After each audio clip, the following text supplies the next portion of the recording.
Masa ni dah segala bulu roma dia meremang bila Alif nampak makhluk berwarna putih dengan rambut panjang tutup muka tengah merangkak datang ke arah dia. Alif terus tutup mata, mulut terkumat kamit baca sesuatu, tapi semua tunggang langgang. Selang beberapa minit terdengar bunyi ranting patah lagi. Kali ni betul-betul dekat belakang dia. Dia buat tak tahu je lah sambil baca apa yang patut.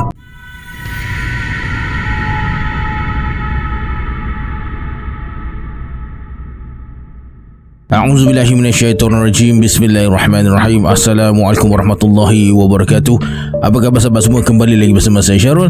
Terima kasih sebab ada klik video ni. Semoga yang menonton video ni ditambahkan rezeki dan dipermudahkan urusan dunia dan akhirat. Hari ini saya akan kongsi 5 kisah seram menggigil, dari kisah yang bertajuk Rumah Sarah hingga kisah bibik psycho. Nak tahu kisah mereka ni macam mana? Tonton video ni sampai habis. Jangan lupa subscribe, like dan komen dalam video ni pada yang nak join grup Telegram saya. Saya letakkan link kat bawah. Macam biasa, sebelum saya mulakan, jom kita baca selawat dulu. Sallallahu Rabbuna ala nuril mubin Ahmad al-Mustafa Sayyidil Mursalin. Sallallahu Rabbuna ala nuril mubin Ahmad al-Mustafa Sayyidil Mursalin. Sallallahu Rabbuna ala nuril mubin Ahmad al-Mustafa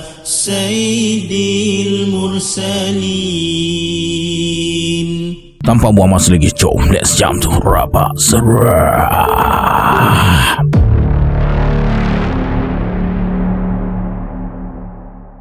Kisah ni jadi masa Ain masih belajar lagi di sebuah IPTA dekat pantai timur. Ada satu malam tu Ain keluar lepak makan dengan kawan dia bernama Akila. Ain ni perempuan tau, borak punya borak. Mereka tak perasan jam dah lebih pukul 12 malam. Dah lah duduk hostel, pintu pagar mesti dah kena tutup. Kalau masuk lewat mesti kena denda dengan pengawal. Akhirnya mereka buat keputusan nak tidur di rumah seorang kawan bernama Sarah. Dulu mereka pernah datang rumah Sarah ni. Sarah tinggal seorang dalam rumah peninggalan mak ayah dia. Adik-beradik dia semua dah kahwin. Lepas mesej Sarah pun kata okey, dia ada dekat rumah. Mereka pun bergerak ke rumah Sarah. Jauh jugalah rumah dia, dalam 30 minit naik motor. Mereka sampai lebih kurang pukul 1 pagi. Sampai rumah Sarah, Ain dengan Akila terkejut sebab lalang tu dah sampai ke paras lutut. Dah nampak macam rumah hantu dari luar. Kemudian Ain dengan Akila turun motor dan pasang lampu dekat telefon sebab rumah Sarah gelap gelita macam tak ada orang. Ain terus telefon Sarah bagi tahu mereka dah sampai. Baru je Ain letak telefon, Sarah dah buka pintu depan ajak mereka naik. Rumah Sarah ni tak ada elektrik. Kata Sarah sebelum ni ada pencuri masuk rumah dia, pergi cabut fuse utama dekat meter elektrik tu. Sejak hari tu Sarah tidur rumah kakak dia. Disebabkan Ain dengan Akila nak tidur sini, Sarah pun teman dengan mereka. Masuk je rumah Sarah tu, Ain terkejut sangat sebab tengok keadaan rumah dia bersepah. Kain bertaburan, daun tingkap dah tak ada, tutup dengan kain je. Tapi Ain senyap je lah, yelah rumah orang kan. Dengan guna lilin dan lampu telefon, Sarah tunjuk bilik mereka. Sarah cakap tu bilik arwah mak dengan ayah dia. Ada katil size queen dalam tu. Berderau jugalah darah Ain masa tu. Ain tanya, kalau gitu orang tidur sini kau tidur mana? Tak apalah, aku tidur bilik sebelah, bilik aku ni, jawab Sarah. Sarah dah cakap macam tu, Ain dengan Akila pun okey je lah. Lepas Sarah keluar, mereka berdua bersiap nak tidur sebab dah ngantuk sangat. Masa tengah sedap tidur tu, tiba-tiba Ain terjaga sebab terdengar bunyi macam binatang mendengus.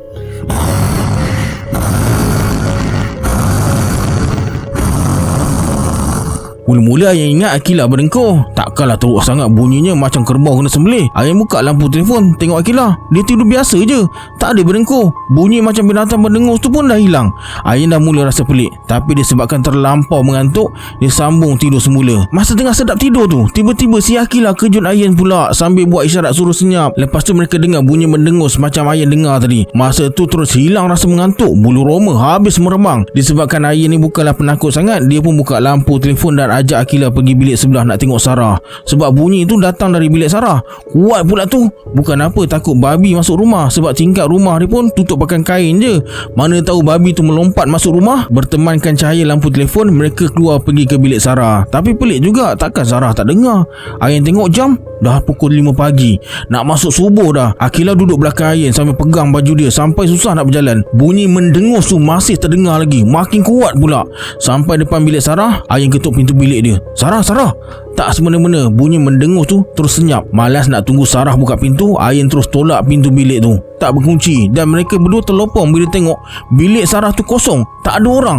Perlahan Ain dan Aqilah masuk dalam bilik tu. Ada sebuah almari lama yang besar dan katil single. Masa sampai dekat katil Sarah tu, tiba-tiba pintu bilik tertutup sendiri. Boom! Terkejut Ain dengan Aqilah dibuatnya. Aqilah dah mengelupuh ajak keluar dari rumah tu. Tapi kalau keluar dari rumah tu, takkan nak tinggalkan Sarah. Ain cuba jugalah cari Sarah dalam bilik tu. Sajalah dia pergi buka almari lama dan besar dalam bilik tu. Tak tahulah macam mana Ain boleh terfikir mungkin Sarah ada dalam almari tu. Bila Ain buka je pintu almari tu, bukan Sarah yang ada, tapi sosok pocong dengan muka dan kain penuh tanah pandang tepat ke arah mereka dengan mata merahnya. Pocong tu siap buat bunyi mendengus.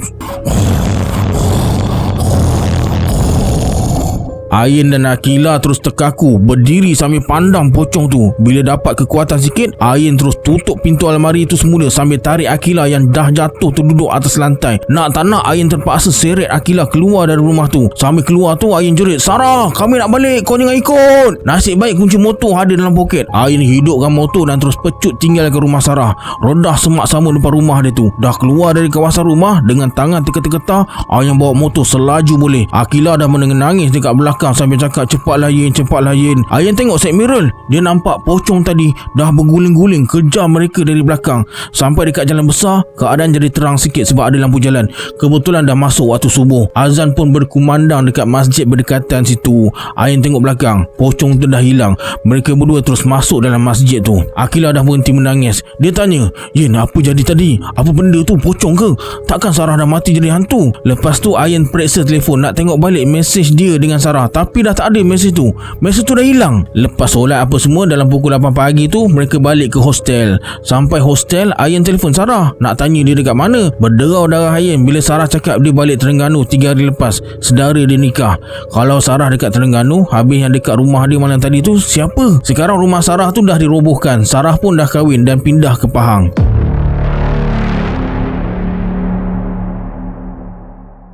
Kisah yang Syah alami ni terjadi lebih kurang 12 tahun lepas masa dia masih belajar di UiTM Lendu. Tahun pertama Syah ditempatkan di Blok L tingkat 3, betul-betul berhadapan dengan tasik yang memisahkan hostel dengan blok akademik. Waktu siang tasik tu sangat mendamaikan, tapi bila malam ramai pelajar cuba elak lalu dekat tasik tu. Kata orang lama dekat situ, macam-macam kisah mistik dan misteri pernah berlaku akibat gangguan penunggu tasik tersebut. Tapi Syah buat tak kisah je bila dengar cerita-cerita macam tu. Satu malam tu lepas isyak, pelajar diarahkan ke Dewan Kuliah untuk isi borang PTPTN. Masa tu borang PTPTN kena isi manual lagi. Selesai isi borang, Syah dengan 2 orang kawan dia bernama Farah dan Yana berjalan pulang ke hostel sebab mereka satu blok. Mereka lalu ikut tasik nak cepat sampai hostel. Dalam perjalanan tu, tiba-tiba Yana mengadu kaki dia sakit macam tersepak benda keras. Farah hidupkan lampu telefon dan suruh dekat kaki Yana. Tak ada apa-apa pun, bekas pasir adalah. Tapi yang peliknya, Yana sampai jalan terhincut-hincut. Bila tengok keadaan Yana macam tu, Syah dengan Farah papah Yana lah sampai ke bilik dia. Sampai bilik, Syah, Farah dan 3 orang rakan sebilik Yana periksa kaki Yana sekali lagi. Mungkin terseliuh kot, kata Zira. Zira ambil minyak panas dan urut kaki Yana. Lepas tu Syah dan Farah tinggalkan Yana dengan rakan sebiliknya memandangkan jam dah dekat pukul 11 malam. Syah dan Farah baru jalan 2 langkah keluar dari bilik Yana. Tiba-tiba Syah perasan macam ada bayang lalu dekat tepi dia masuk dalam bilik Yana.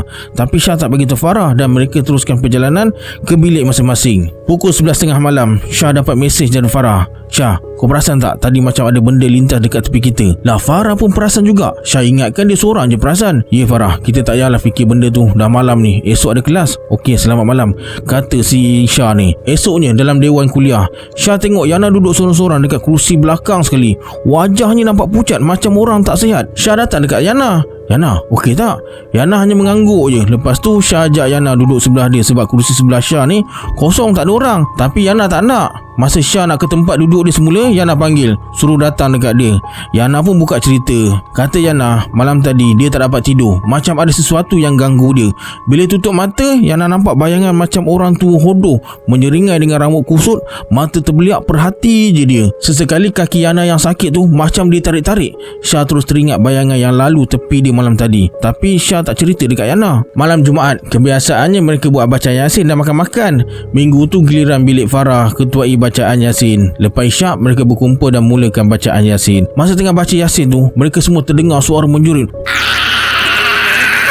Aku panas. Suara tu kuat dan parau. Syah terus berdiri dan berjalan ke depan nak tengok siapa yang menjerit dari luar. Keadaan jadi kecoh dekat luar sana sambil dengar suara menjerit, "Kejar dia!" Kemudian Syah nampak Yana berlari laju dekat depan sambil berusaha panjat dinding koridor. Para senior dah tarik dan halang Yana dari panjat dinding koridor. Kalau Yana berjaya terjun, sama ada maut atau patah kaki tangan dia. Boleh tahan tinggi bangunan blok ni. Beberapa minit berusaha, Yana diangkat masuk ke biliknya. Dekat sana dia menjerit-jerit sambil mengekik-ngekik.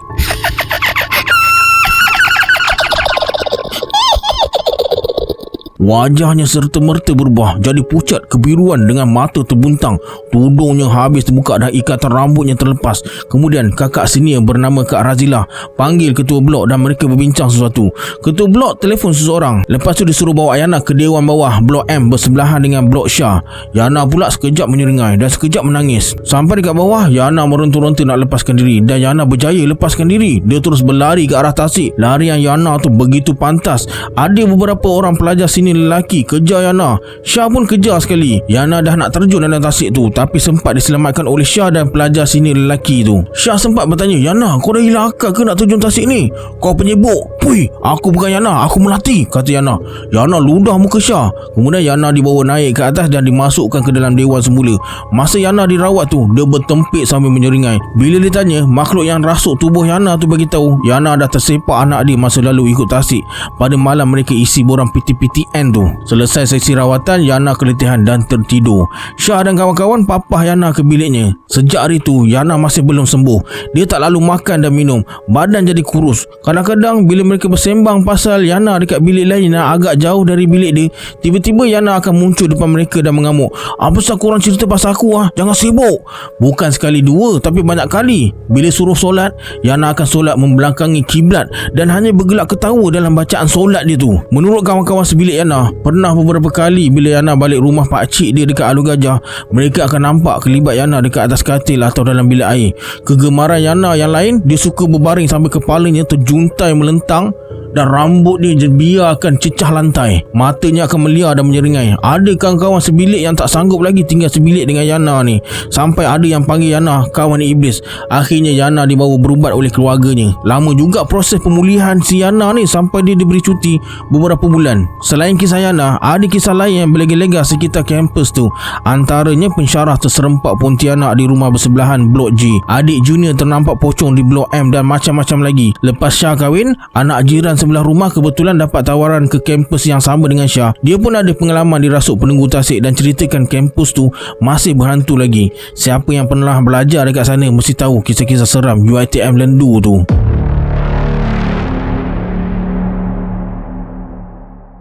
Kejadian ni berlaku di Kelong Ikan.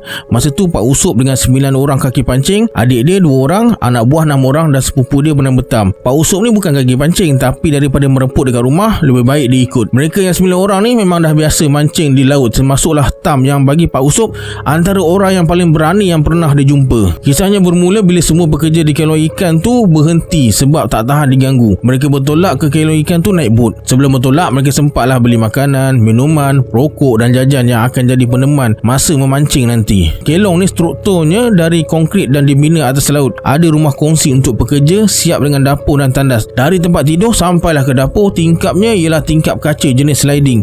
Bersambung dengan rumah kongsi ialah 10 sangkar ikan dibina memanjang.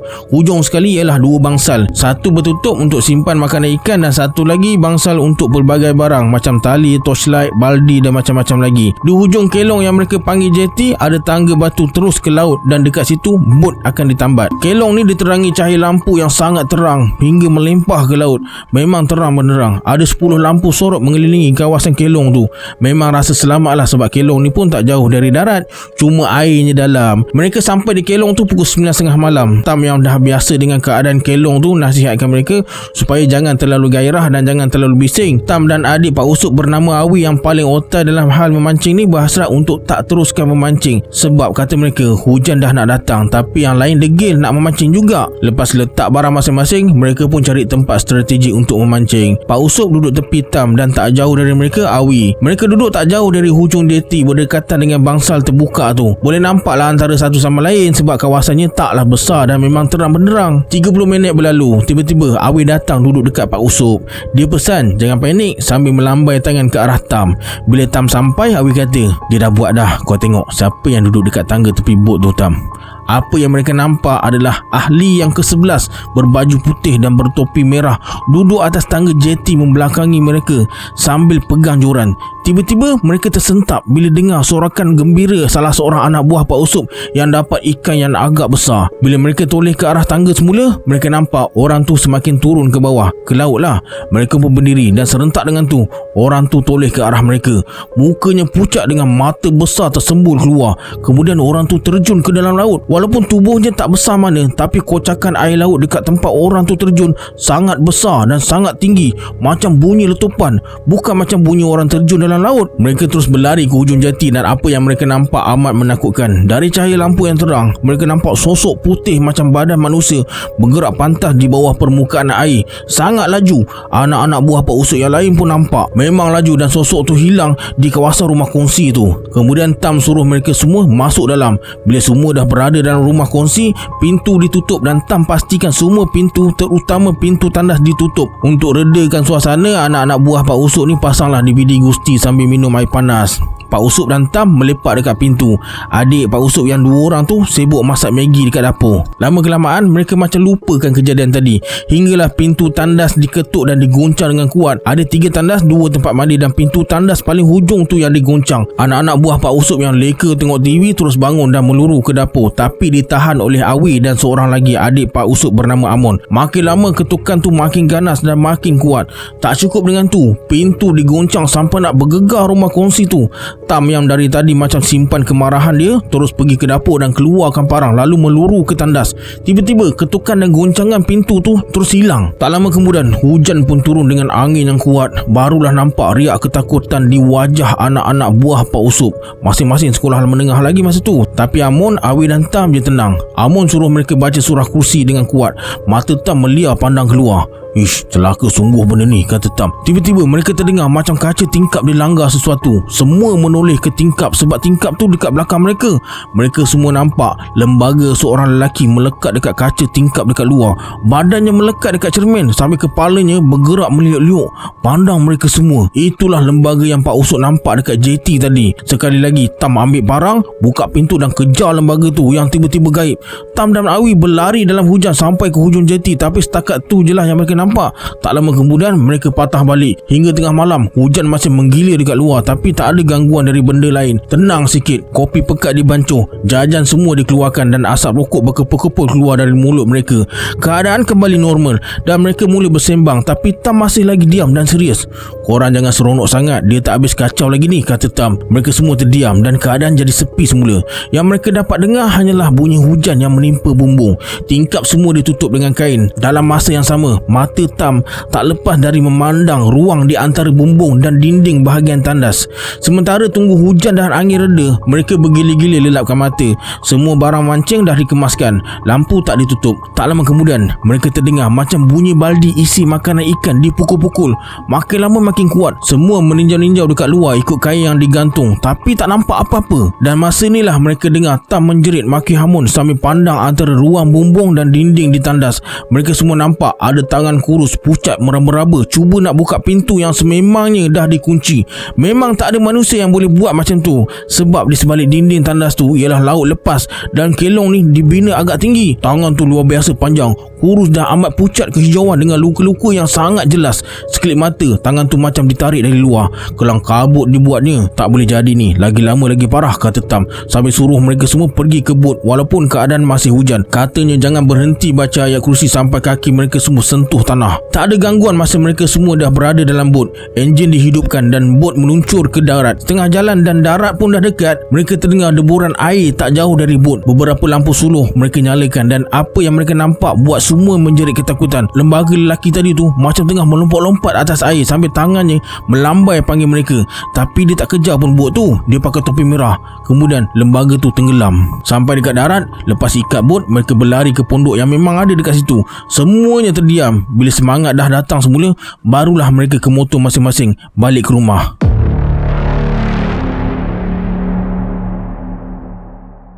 Cerita ni berlaku lebih kurang 8 tahun lepas. Masa ni Alif join aktiviti perkhemahan di salah sebuah tempat di Hulu Langat. Seramai 15 orang yang join aktiviti ni. Semua masih bujang lagi masa tu. Mereka sampai dekat sana lebih kurang pukul 4 petang. Sampai-sampai je terus pacak khemah sebab dah lewat petang kan. Mereka berpecah kepada 3 kumpulan. Setiap kumpulan 5 orang dan ada tugas masing-masing. Kumpulan 1 kena cari kayu api, kumpulan 2 kena masak dan kumpulan 3 kena cari idea aktiviti apa nak buat malam ni. Alif berada dalam kumpulan nombor 3. Biasalah bila masuk kumpulan cari idea aktiviti ni, mulalah idea pelik-pelik yang keluar. Ada yang kata nak cerita hantu lah, ada yang kata buat unggun api lepas tu lepak keliling dan kongsi cerita hantu, ada yang kata mandi sungai lah, macam-macam lah. Bincang punya bincang, akhirnya idea Alif diterima, iaitu buat sesi buruh hantu. Sesi buruh hantu ni peserta akan dibawa sambil tutup mata ke tempat gelap. Lepas tu akan ditinggalkan bersorangan dekat situ. Dalam 1 jam macam tu baru dijemput semula. Lebih kurang macam tu lah mainannya. Tujuannya untuk uji tahap keberanian lah kononnya.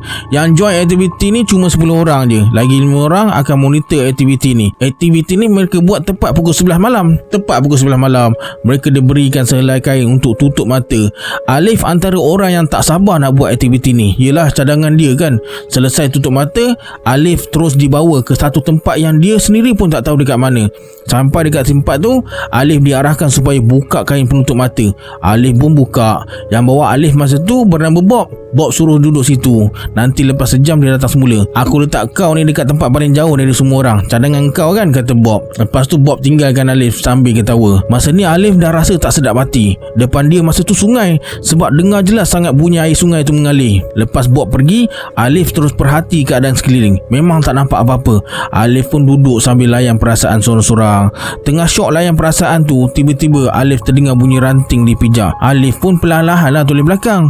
Tak nampak apa-apa pun. Lepas tu perlahan-lahan Alif toleh balik ke depan, tengok ke arah sungai tu, sebab dia duduk berhadapan dengan sungai. Masa ni dah segala bulu roma dia meremang bila Alif nampak makhluk berwarna putih dengan rambut panjang tutup muka tengah merangkak datang ke arah dia. Alif terus tutup mata, mulut terkumat-kamit baca sesuatu, tapi semua tunggang langgang. Selang beberapa minit terdengar bunyi ranting patah lagi. Kali ni betul-betul dekat belakang dia. Dia buat tak tahu je lah sambil baca apa yang patut. Kemudian Alif terkejut sebab bahu dia disentuh dari belakang. Alif buat tak tahu je, nak toleh pun rasa takut. Tiba-tiba, "Weh Alif, bangun. Jomlah cepat." Si Bob rupanya dia datang dengan 2 orang lagi kawan. "Aik, tadi hantar sorang-sorang, masa ambil berteman." Alif pun bangun terus beredar dari situ. Masa ni Alif tengok muka Bob lain macam sikit. Sampai dekat tapak perkhemahan, semua dah berkumpul dekat unggun api yang mereka dah buat tadi. Rupanya Alif orang terakhir yang mereka pergi ambil. Jadi mulalah sesi bercerita pengalaman masa kena tinggal sorang-sorang tadi. Kebanyakan mereka cerita mereka tertidur dekat tempat mereka kena tinggal tu. Ada yang cerita terdengar bunyi pelik-pelik lah. Alif pun mulakan cerita apa yang dia alami tadi. Masa Alif bagi tahu dia nampak benda tu merangkak, si Bob terus mencelah dan dia bagi tahu yang dia pun nampak benda yang sama. Rupa-rupanya si Bob ni ada dekat belakang Alif masa tu juga. Dia pun nampak benda tu merangkak. Tapi masalahnya Bob nampak, lepas tu dia terus tinggalkan Alif dekat situ. Jadi terjawablah bunyi ranting patah belakang Alif tadi. Mungkin si Bob yang pijak. Bob bagi tahu niat dia nak perkenakan Alif, tapi dengan dia sekali yang terkena. Patutlah masa ambil Alif tadi 3 orang yang datang. Selesai je sesi bercerita, mereka pun masuk tidur. Alhamdulillah sepanjang malam tu tak ada gangguan lagi. Cuma biasalah dalam hutan ni bunyi macam-macam kan. Besok tu lepas sarapan mereka siap-siap terus tinggalkan tempat tu.